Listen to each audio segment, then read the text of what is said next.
Federico Schumacher, Claudia Fuente, Florencia Diego Carlos. Buenos días aún. Sí. Primero que nada y rápidamente agradecer y felicitar la iniciativa que ha tenido Felipe y el Instituto de Acústica de realizar estas actividades porque, digamos, se producen muy escasamente este tipo de ponencias, conversaciones en Chile. Entonces, sobre estos temas más aún. Entonces nos parece loable y por lo mismo queremos felicitar a los dueños de casa por esta iniciativa. Lo segundo es que explicar un poco que lo que vamos a hacer Claudio y yo ahora es una presentación de ciertos aspectos que hemos ido desarrollando en un proyecto de investigación Fondesit que considera un grupo interdisciplinario más amplio de investigadores. En la ocurrencia, el grupo está integrado por digamos, disciplinas de las ciencias cognitivas, la música, la filosofía y la ciencia de la comunicación. En este caso, lo que nosotros vamos a presentar es algo más cognitivo-musical. No haremos referencias directas a lo que han ido elaborando los otros colegas, tal vez implícitamente, pero explícitamente hemos tratado de no hacerlo, básicamente porque no están ellos acá. Y en esta presentación vamos entonces a partir por situar el problema desde diversos ámbitos, digamos, al menos en lo que se refiere a acusmática, a cognición. Vamos a presentar un diseño experimental que realizamos en base a los problemas que hemos detectado y por último los resultados y algunas posibles conclusiones que estamos en curso de formular respecto a los problemas que hemos detectado. Entonces, lo primero sería hablar de acusmática, que es la primera, digamos, el primer término que aparece. ¿Qué es la acusmática? Muchas personas probablemente hayan escuchado anteriormente obras acusmáticas o música acusmática, tal vez otras no.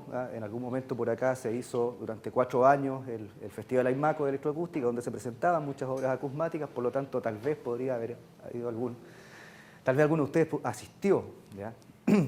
Pero sin embargo, la acusmática finalmente tenemos dos aspectos que parecen confundirse, pero que no son lo mismo. Una que es la situación de escucha, es decir, lo acusmático, la situación de escucha acusmática que surge finalmente desde que es posible, por un lado, grabar un sonido en un soporte, ¿ya? Y transmitirlo, y además transmitir ese sonido también por medio de ondas radioelectromagnéticas, digamos, que es la radio, ¿ya? Finalmente, la situación acusmática de escucha es prácticamente la que vivimos cada día, ¿ya? Porque escuchamos prácticamente toda la música, ¿ya? A través de altoparlantes, ¿ya? Digamos, por ahí hay una frase que decía, bueno, el altoparlante se ha transformado prácticamente como el denominador común de nuestras vidas. Todos los aparatos, los artilugios que digamos que disponemos desde computadores, celulares, etcétera, etcétera, tienen un parlante integrado, ¿ya? Aunque no lo veamos. Y entonces estamos activamente haciendo y ejerciendo nuestra condición de auditores acusmáticos, ¿ya? No solamente de auditores acústicos, digamos, de la audición normal, como lo que podría pasar ahora, pero estamos acostumbrados a relacionarnos con el sonido y con la música, por lo tanto, a través de altoparlantes. Eso por una parte. Por otra parte es un género musical, la acusmática, ¿ya? Que es una música que está realizada específicamente y especialmente para ser representada a través de la situación de escucha acusmática, ¿ya? Eso es una distinción que es importante porque finalmente se trata de una música que no puede ser representada de otro modo que no sea a través de altoparlantes.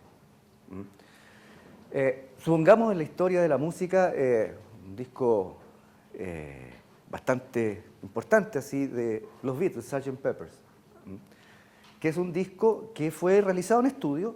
Los tipos nunca tuvieron la intención de presentarlo en vivo, de hecho no lo hicieron y no querían ya.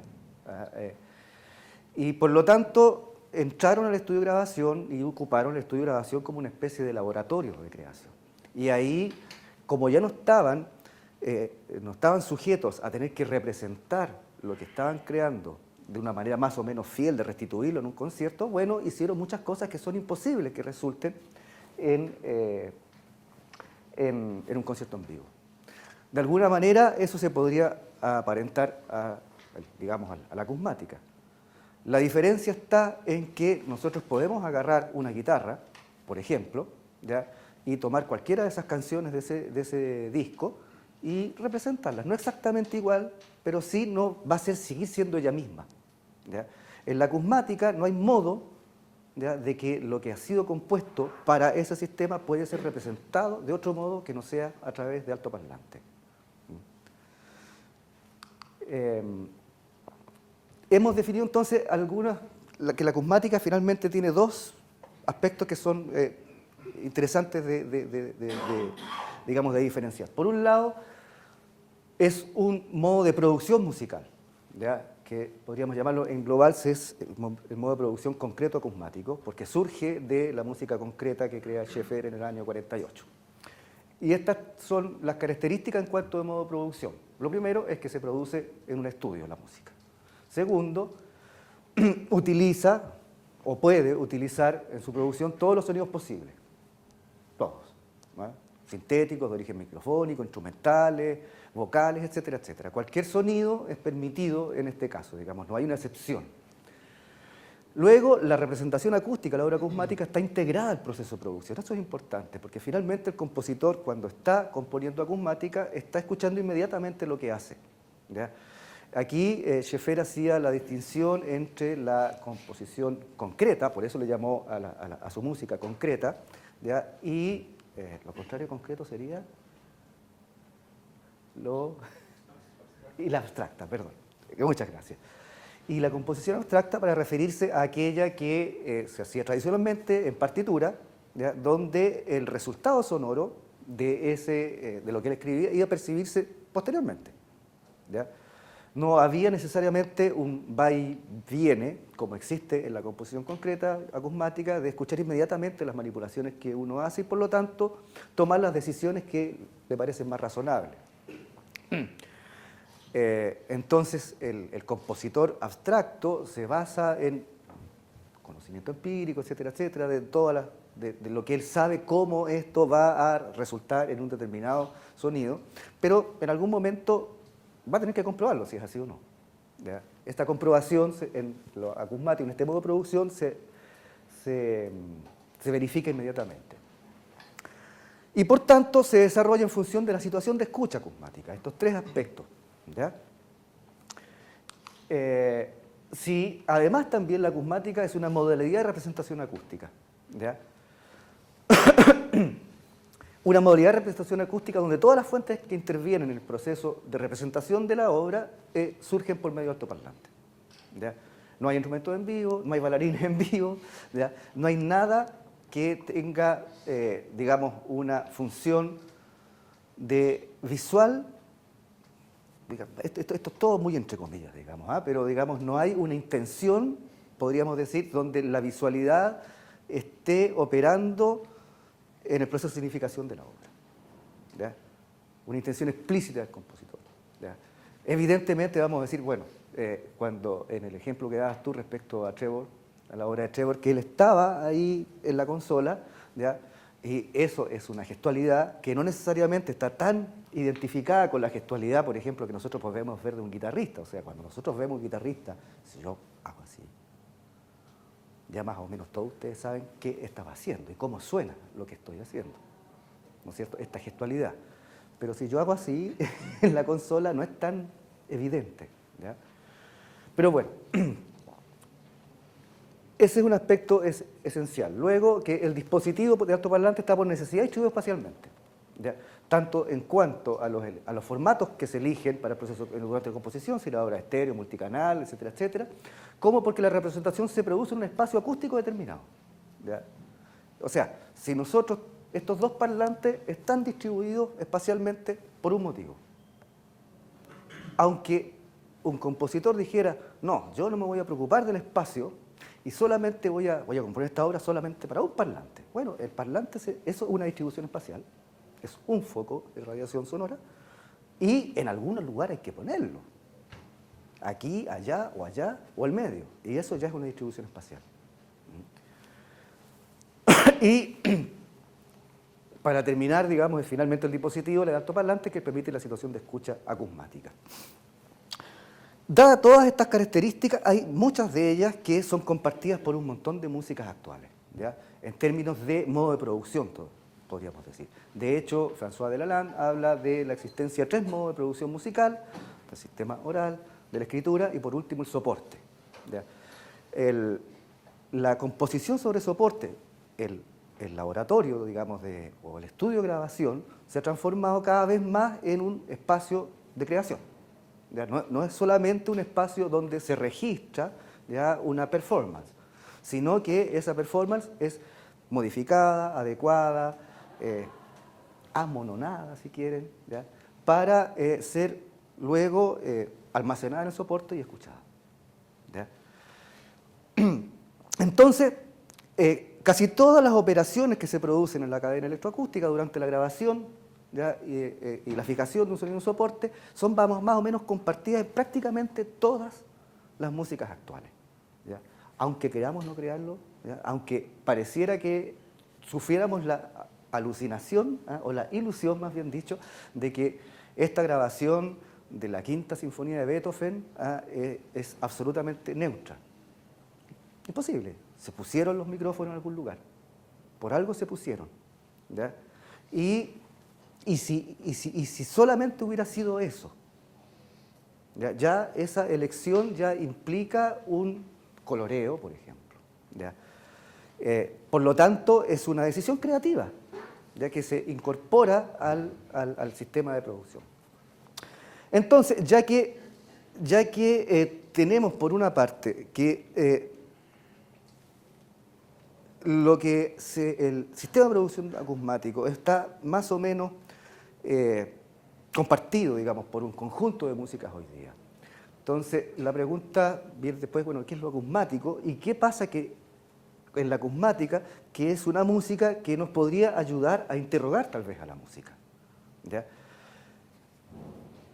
Con Claudio una vez hacía una parábola, más o menos. Cuando nosotros estamos en una clase y queremos ver cómo están funcionando, digamos, nuestra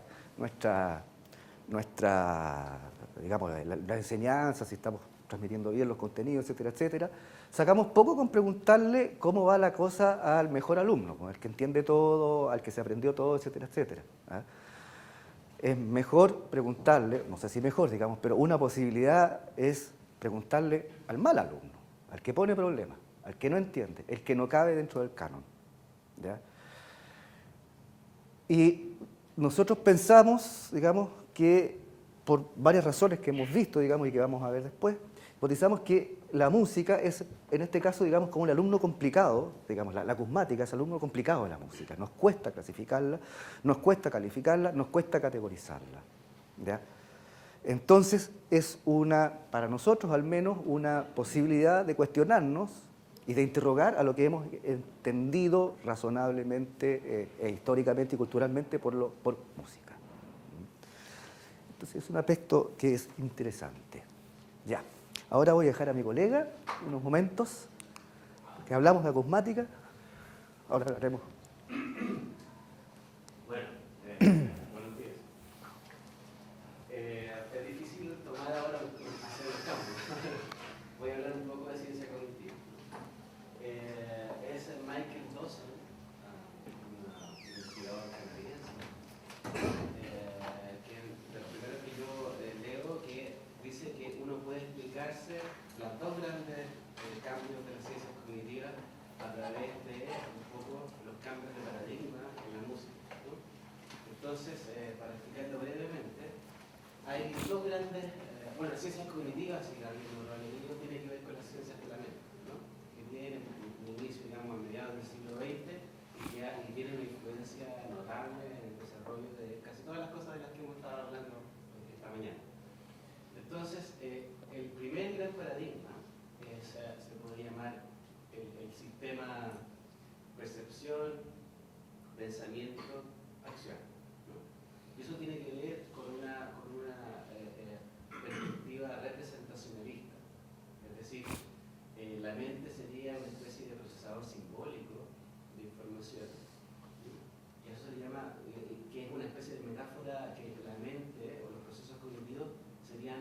así como la computación, ¿no? Un sistema de computación. Esa es la metáfora. Desde, diría yo, de mediados de los 80, que comienza a decaer esa metáfora y comenzamos a hablar de sistemas o paradigmas de la cognición de tercera generación. Entonces, si el primer gran paradigma tiene esta metáfora del control centralizado, es decir, que hay un cerebro que es el que ordena y organiza la percepción, las emociones y todos los fenómenos del cognitivo. Entonces ahora el segundo paradigma, o los sistemas de tercera generación, hablan de un sistema descentralizado, es decir, el centro de la historia ya no es el cerebro, sino que es el cuerpo. Es decir, dicho de manera bien gruesa, pensamos con todo el cuerpo, no solo con el cerebro. Ok, entonces ese segundo momento, bueno, y la comparación que hace Dawson es que dice, bueno, podemos entender la música clásica como un sistema de control centralizado, es decir, hay un director, hay una sintaxis que son las partituras, y hay una forma de representar fielmente esa partitura a través de la ejecución de una orquesta y con una dirección de una CPU central, que es el director de la orquesta. Okay. Entonces aquí estamos hablando de sincronización, que sería un poco la metáfora de las nuevas músicas. Hay tres, según la literatura, había tres formas de entender la cognición en este segundo momento. ¿Me siguen un poco lo que estoy explicando? Okay. Una es la corporización, la teoría corporizada de la cognición. Dicho simplemente, los teóricos de la corporización, y aquí hay un chileno que es súper importante, que es Francisco Varela, y actualmente, digamos, el psicólogo más relevante en torno a esta teoría corporizada es Rafael Núñez, profesor de la Católica, que está en la Universidad de California. ¿Qué significa?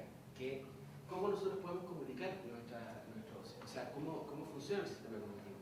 No funciona porque nosotros entendemos una sintaxis o porque podemos entender el significado a través de representaciones, sino que en realidad, por ejemplo, lo hago brevemente con un ejemplo. Puede ser un poco sorprendente. ¿Cómo entendemos una ecuación? Entenderíamos una ecuación porque entendemos qué es una ecuación, ¿no? Una igualdad. Vamos bajando las capitas, entonces una igualdad, ¿qué es? Una comparación, ¿no?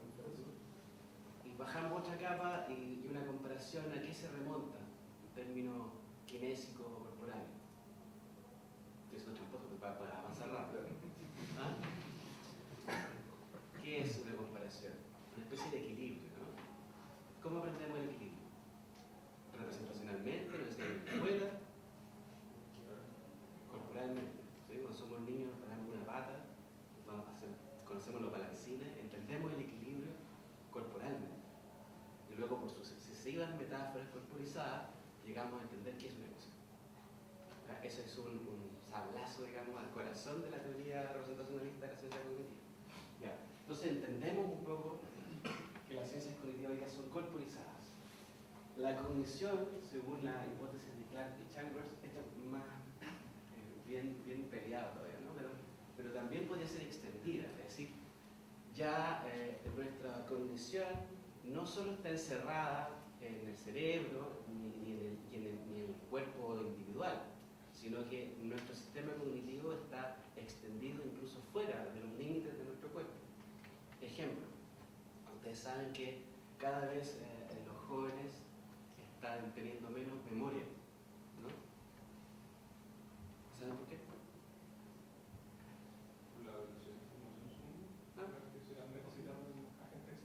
Porque la vamos depositando en agentes externos. Por ejemplo, tenemos Google.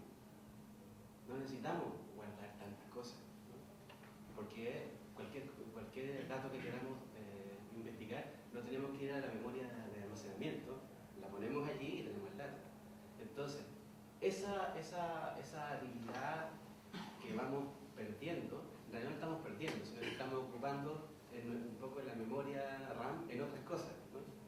Entonces, quiere decir que nuestra cognición ya no está en nuestro cuerpo, sino que está extendida. Bueno, este es un proceso evolutivo mucho más largo, las herramientas también, así que una especie de sistema cognitivo extendido. Y está distribuido. la cognición, además de estar corporizada, extendida y distribuida, esto último quiere decir que también los sistemas cognitivos se distribuyen en redes. Nosotros no pensamos solos, sino que pensamos con los otros.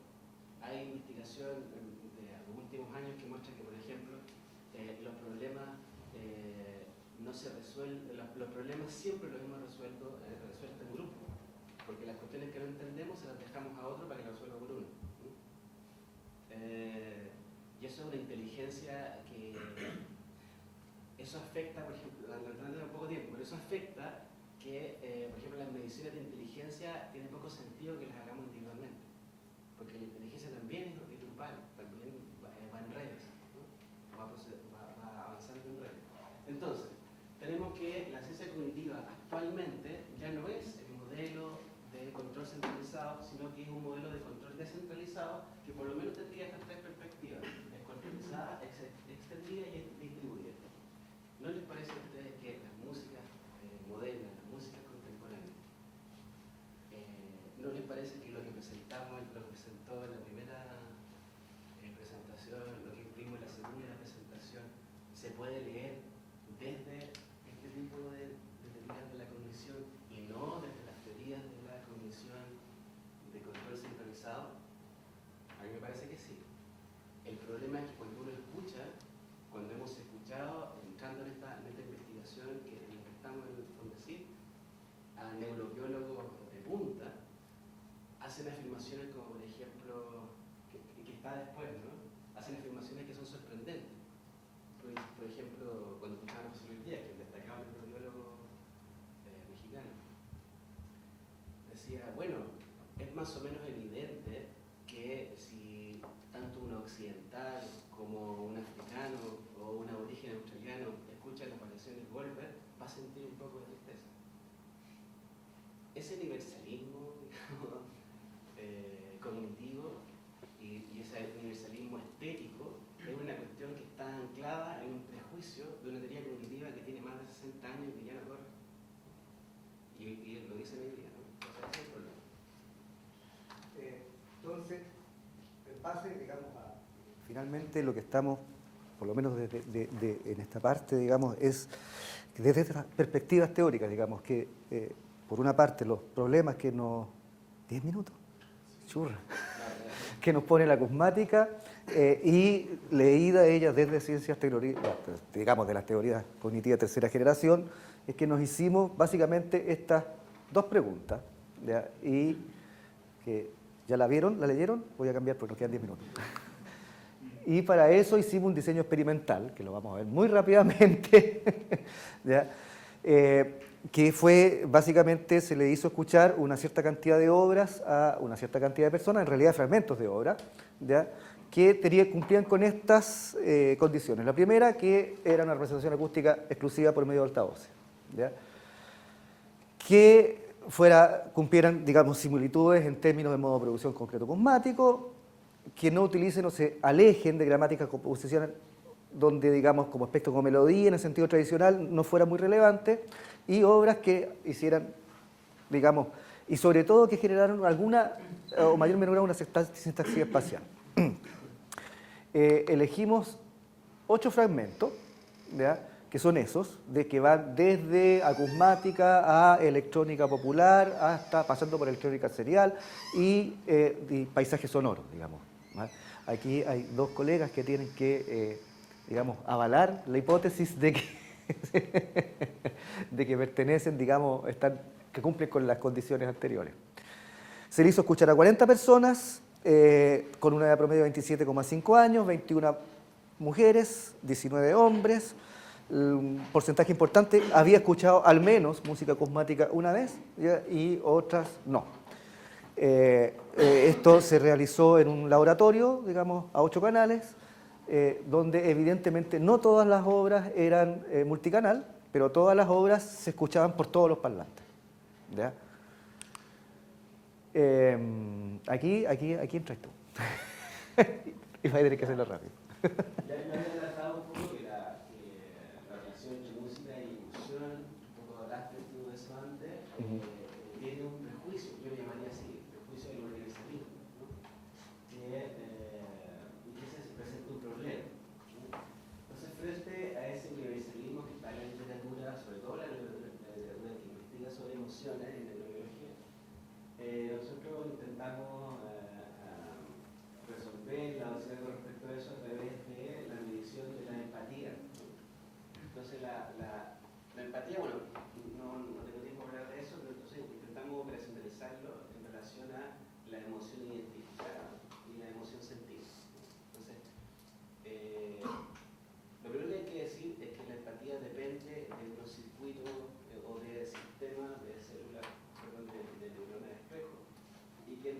se da o fue primeramente definida como una reacción motora frente a las acciones de otro, pero que también ahora en la literatura de investigación de empatía musical uno puede habría una relación empática en donde se infiere la intención del autor, ¿ya? Sin estar el intérprete. Entonces nosotros tratamos de ver si identificaban una emoción y si ellos decían sentir una emoción y si había un vínculo entre eso y si había alguna relación que modulara esa empatía en relación a familiaridad y cercanía, ¿no? Entonces se formularon las siguientes preguntas. La primera, relacionada con familiaridad, identifica usted alguna emoción en el fragmento sonoro que acaba de escuchar y le causa a usted alguna emoción. Posteriormente, en su experiencia de escucha como auditor, le parece a usted familiar el fragmento, piensa usted que el fragmento sonoro que acaba de escuchar es cercano a, digamos, las variables. Y solamente en el caso de los ejemplos acusmáticos, ya que eran, digamos, los que básicamente nos interesaban también investigar, particularmente si pensaba básicamente relevar qué aspectos de lo escuchado creían las personas, digamos, que se relacionaban con lo que declararon sentir. Vamos viendo rápidamente algunos resultados. Respecto a las preguntas A y B, bueno, vemos que numéricamente distribuimos también las respuestas en valencias positivas, valencias negativas. No hicimos en ningún caso, digamos, un análisis estadístico de las respuestas. Lo que nos interesaba era, a partir de ciertas cuantificaciones, poder generar cualificaciones, ¿ya? Entonces se agruparon de cierto modo. A nosotros nos interesaban particularmente los dos fragmentos acusmáticos, donde vemos que usualmente las valencias negativas están mucho más frecuentemente asociadas digamos, tanto en la identificación de la emoción del fragmento, digamos, como en la identificación del fragmento que acaban de escuchar. Del fragmento, digamos, la identificación de la emoción propia. En cuanto a la familiaridad, en base a las respuestas establecimos una variable, digamos una curva donde aquí tenemos, digamos, mayor familiaridad cuando los tipos consideraban que era más bien sí, la respuesta sí es familiar, acá no es familiar, por lo tanto, digamos, mientras a mayor cantidad de respuestas sí y a menor cantidad de respuestas no, se puede trazar esta curva, en la cual, aquí yo no sé si alcanza a ver, pero quedaron digamos, en el rango de mayor familiaridad los dos fragmentos que tenían más bien relación con una electrónica experimental popular, ¿ya? Es decir, donde existían elementos como un ritmo constante, una pulsación constante, algún atisbo de melodía, etcétera, etcétera. Luego venían los paisajes sonoros, ¿ya? Y entre medio por ahí recién la acusmática. Lo que quedó como menos familiar fue el serialismo integral, allá al fondo. Bueno, y al correlacionar estas dos variables, digamos, todas estas variables, donde tenemos, digamos, los fragmentos organizados por mayor familiaridad y valencias positivas y negativas, emoción identificada y sentida, vemos que el macheo entre ambas emociones se produce principalmente en el fragmento 8, el que más se parece a la música, y los dos fragmentos acusmáticos, ¿ya? La gran diferencia está en que en el fragmento 8 está prácticamente todo corrido hacia emociones con valencias positivas, ¿ya? Y en los fragmentos acusmáticos está todo corrido hacia las valencias negativas. Entonces, me es familiar, pero tengo una valencia negativa en relación a eso. Claro. Sigamos. Para la pregunta C, que aquí ya, digamos, ya no era solamente una alternativa. Sí, lo vamos a hacer rapidísimo. Entonces, para la pregunta C, que era una entrevista semiestructurada, luego se hizo, digamos, se analizó en base a metodologías que surgen del análisis del discurso. Lo primero que hicimos fue situar a cada respuesta dentro de una determinada conducta de escucha que son propuestas por Delalande, ¿verdad? Que son la taxonómica, es decir, de una conducta de escucha que se manifiesta básicamente por la necesidad de generar una comprensión estructural de lo escuchado, ¿ya? Cualificando, segmentando, etcétera, etcétera. Una conducta empática que yo sentí esto, me pasó esto, digamos, estaba alrededor mío, etcétera, etcétera. Y una conducta figurativa de alguien que tiende a imaginar lo que le sugieren esos sonidos, o lo que escuchó. Imaginé, qué sé yo, un avión que caía y salieron hombrecitos. Mucha gente lo hace de esa manera. Bueno, estas conductas de escucha no son necesariamente fijas, es decir, todos escuchamos de la misma manera, es decir, en algún momento adoptamos alguna de estas conductas, de hecho, los números que aparecen abajo no siempre machean con la cantidad de participantes que hubo, básicamente porque se intercambian entre fragmentos, en algunos fragmentos o son operativos, digamos, son más operativos figurativamente, en otros empáticamente o taxonómicamente. Pero aquí tenemos algunos ejemplos digamos, de respuesta. Entonces, una taxonómica, cómo suenan en diferentes lugares, hay sonidos que viajan por todos lados, aparecen sonidos por acá y luego por otros lados. Entonces, como que uno tuviera que estar mirando para todos lados sin saber de dónde viene. Me agrada igual.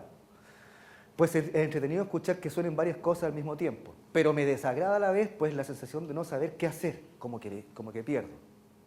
¿Ya?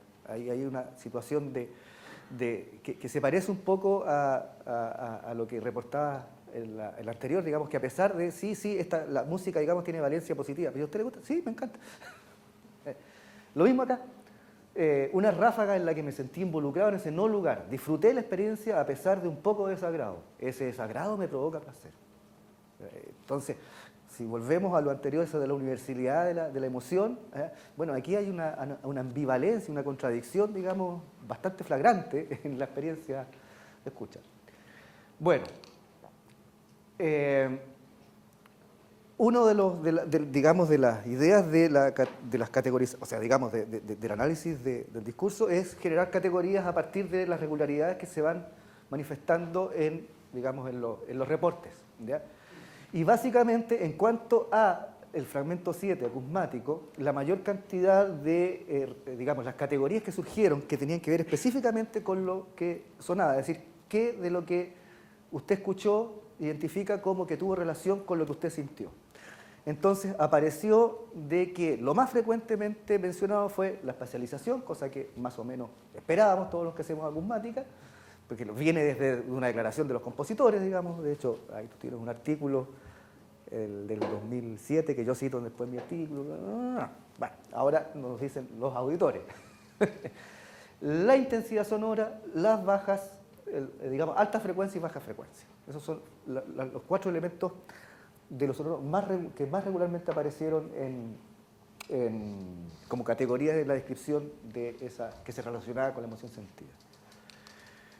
Y por último, y aquí, bueno, entonces la primera conclusión, que es obvia, es que la espacialidad de música acusmática es un elemento central en los procesos de significación, digamos, que al menos que lo que han reportado los auditores.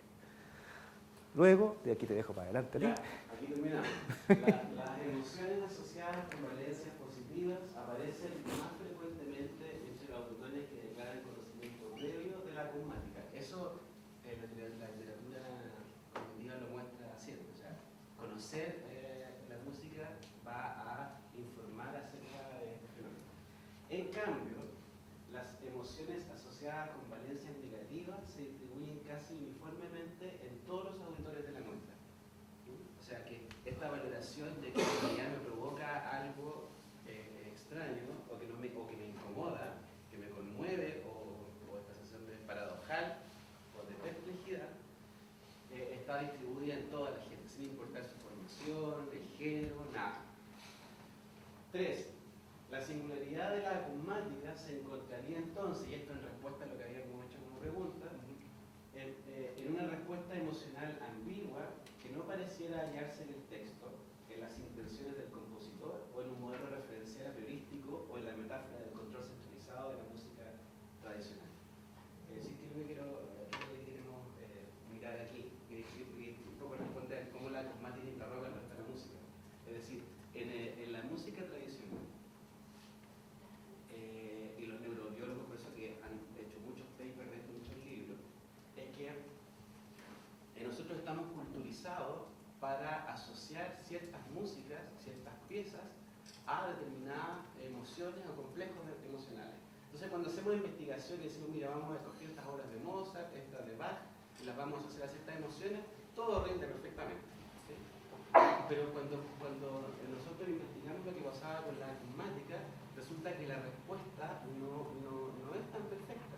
Con la acusmática lo que le pasa a la gente es algo que Freud ya había dicho hace mucho tiempo, y tiene que ver con la ominosidad. Es decir, esa respuesta de, como dice la cumbia, me gusta pero me asusta, ¿no? Es decir, esa es una emoción ambivalente, es una emoción compleja, ¿no? Que dice mucho respecto a la subjetividad de las personas. No es una emocionalidad nítida o culturizada, es una emocionalidad que está mucho más en lo profundo que en la superficie de lo que hemos aprendido a apreciar estéticamente como lo bonito, el canon de lo bello de Kant, por ejemplo, ¿no? Y claramente la acusmática no la podíamos representar a través de una metáfora del control centralizado o de una ciencia cognitiva de primera generación, sino que había que analizarla desde una teoría cognitiva integral. Muchas gracias.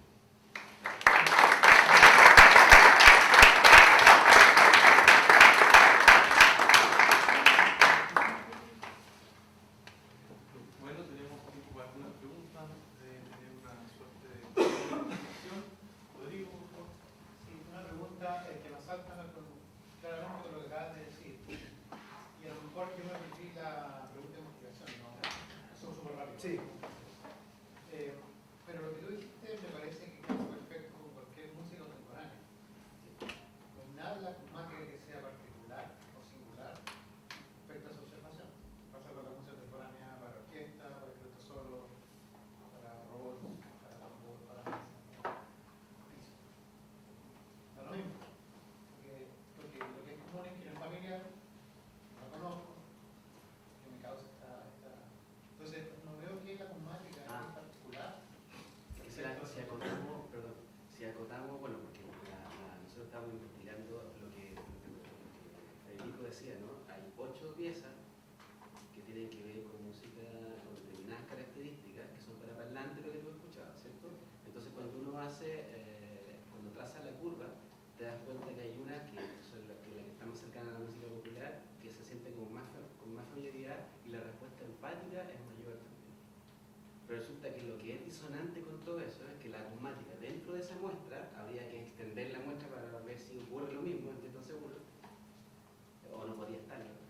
Lo que ocurre es que en la acusmática, lo que decíamos, ¿no?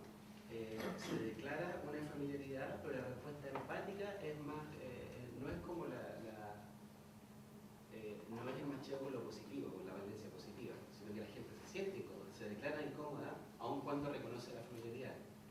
Respecto a eso, hay una larga tradición de análisis que los cognitivistas, los clínicos cognitivistas llaman disonancia cognitiva y que los psicoanalistas llaman ominosidad, ¿no? O ambivalencia. Sería interesante ahora verificarlo si con toda la música contemporánea ocurre o simplemente hay un rechazo.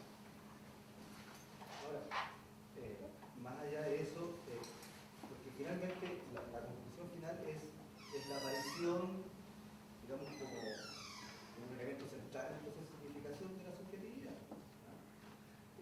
Y claro, nosotros, y volvemos a la pregunta, a una de las preguntas que decíamos anteriormente, que era cómo la acusmática interroga la música. ¿Ya? Cómo este mal alumno nos puede hacer hablar de la música en general, no solamente de la acusmática. Entonces, podríamos hacernos la pregunta, continuarla a ello, digamos, decir, bueno, entonces si la teoría del control centralizado no es operativa en la acusmática, tal vez no es operativa en ninguna música. ¿Ya? Y hay aspectos culturales, sobre todo, que están siendo operativos y que en el fondo es como el follaje que esconde el árbol. ¿Ya? Entonces, claro, no es sorprendente que, sí, bueno, pero en realidad esto que parece que ustedes declaran, o que parece ser tan singular a la acusmática, en realidad no lo es y está más o menos extendido a toda la experiencia musical. Y por eso el nombre del título de la conferencia, de la experiencia musical. No tenemos hasta el momento evidencia de ningún tipo para respaldar lo que estamos diciendo, porque más bien es una nueva pregunta de investigación. O sea, sea, hay digamos, que es un trabajo exploratorio que tiene hipótesis que parte a partir del análisis del curso que hemos hecho. Y el análisis de las señales que tenemos de los datos, digamos, de carousel, de la excitación cualificada con las entrevistas, eso lo vamos a tener, yo creo, en un par de meses. Ahí eso va a poder verificar o ratificar lo que estamos diciendo. David, ¿se puede ir hablando? Sí, buenos días. Yo tenía una pregunta. En las conclusiones decís de la música tradicional. ¿Qué significa música Bueno, tradicional? entendemos la música básicamente que está asentada en un canon armónico tonal. Bueno, entonces, Independiente, digamos, si sea más o menos contemporáneo. sí, entonces es que va al hilo de la pregunta que acaba de hacer don Rodrigo Cari. Que precisamente lo mismo, yo soy de la misma opinión, que probablemente la mayor parte de la música contemporánea tendría el mismo efecto.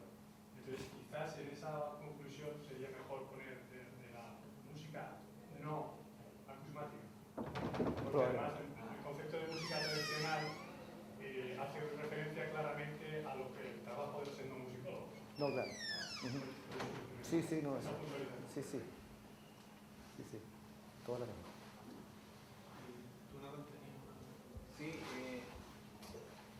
no me queda claro qué es lo que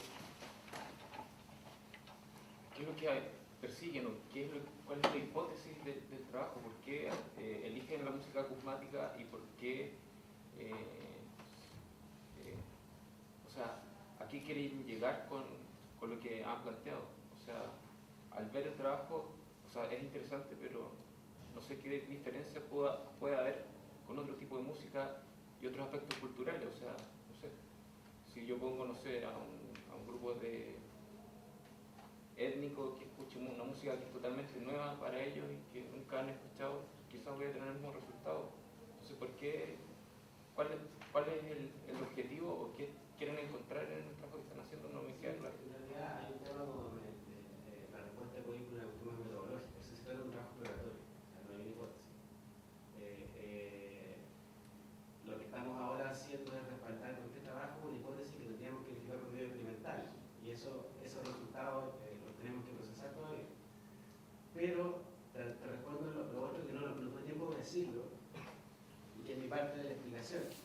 Que, por ejemplo, Lawson dice que uno podría verificar en la música contemporánea, perdón, yo no soy experto en música, y cita, por ejemplo, trabajos de Cage, de gente, digamos, en esa línea, y que efectivamente respecto de ello la respuesta en términos perceptivos sería una respuesta ambigua. La ambigüedad en neurociencia tiene que ver con una respuesta conductual de perplejidad, que es distinto a la ambivalencia. ¿Ya? Entonces yo creo que, un poco respondiendo a lo que decía Rodrigo, lo que tú planteabas, es que probablemente en estas músicas que ustedes están refiriendo hay una respuesta ambigua. Es decir, la ambigüedad no es que haya esta perplejidad que se da porque no conozco, porque no sé cómo reaccionar y porque puede haber un rechazo, porque el rechazo es la selección conductual más fácil, ¿no? Entonces, pero la ambivalencia es otra cosa. Y eso a mí me parece, por esta muestra pequeña que no alcancé a conocer, que en la acusmática hay una respuesta ambivalente. Y lo que sería singular, ¿no? Lo que se compartiría con las otras músicas sería la ambigüedad perceptual. O sea, en el fondo lo que andan buscando es ver cuál es la respuesta de la gente a estímulos sonoros o musicales que no conocen. A ver, finalmente porque claro, nosotros podríamos perfectamente ir, qué sé yo, y hacerle escuchar a una tribu X alejada, cualquier música, digamos, nuestra occidental, y a partir de ello podríamos sacar ciertas conclusiones respecto a la tribu X, digamos, ¿ah? Bueno, esta tribu X enfrentada frente a este asunto responde de tal y tal manera. Bueno, en este caso la tribu X somos nosotros, digamos, esta sociedad cultural occidental, ¿ya? que tiene una determinada historia y que ha ido evolucionando. Y finalmente, entonces, la pregunta es preguntarnos por nosotros, no por la sociedad X, cómo estamos respondiendo, cómo opera, finalmente, cómo operamos, en función de un problema que es la cosmática. ¿Ya? Y si ese problema nos puede ayudar a pensar en ese sujeto, en esa sociedad, digamos, de otra manera, o no sé si de otra manera, pero sí, digamos, sumar otro variable más interesante. Perdón, estoy así, pero también hay que tener en cuenta que hay una opinión asentada, como a veces en la musicología, de cierto reporte, de que esto no sería parte del canon, digamos, la romántica, ¿no? Y otras músicas contemporáneas. Entonces, viene sentado. Javier tenía una pregunta. Primero felicitarlos porque es un interesante trabajo y bueno, ahí vamos a un poquito de la conversación porque creo que hay puntos de luz. Y siguiendo un poco la conversación, quizás la pregunta es, como tomando en cuenta lo que han encontrado, ¿cómo vislumbran los siguientes pasos? ¿Cuál es la siguiente pregunta, la siguiente etapa de esta investigación? Sumándome a un poco las preguntas que han surgido. O sea, hay desafíos técnicos grandes, porque no hemos hablado con Rodrigo, entonces para hacer, para medir, por ejemplo, ondas cerebrales, sería ideal, por ejemplo, hacerlo con resonancia, ¿sí? Porque ya hay literatura que muestra cierto circuitaje cerebral que se afecta. Muchas de las cosas que dijimos ya están en la literatura y se estudian con resonancia. Pero como diablo meter en un resonador sin que eso pueda matar a alguien si lo pone, digamos, con un parlante, con un audífono, eso. Entonces, también los dispositivos móviles para medir electroencefalografía son muy inestables, capturan mucho ruido. Nosotros metimos un emoji al laboratorio y las señales eléctricas se comieron todo, entonces como hay una serie de desafíos para hacer verdaderamente, o sea, que esta exploración se transforme en neurofenomenología, por ejemplo. Eso sería algo importante decir. Nosotros creemos que el camino de investigación pasa por una investigación neurofenomenológica de la música en general. Pero para hacer eso necesitamos resolver primero temas técnicos que son súper complicados. Finalmente, el paso que viene ahora es un paso, o sea, que esperamos avanzar, es un paso metodológico, ¿ya?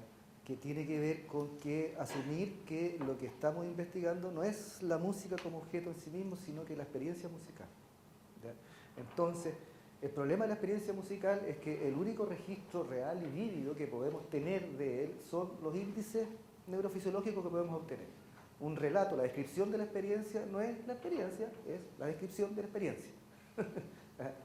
Es un relato de ella, se produce en otro momento y si uno más encima, entonces, bueno, y hay ciertas técnicas o ciertas metodologías que parecieran ser más apropiadas en esa dirección y nos parece que las metodologías que surgen de la neurofenomenología son las que nos permiten acercarnos más a la investigación de la experiencia musical.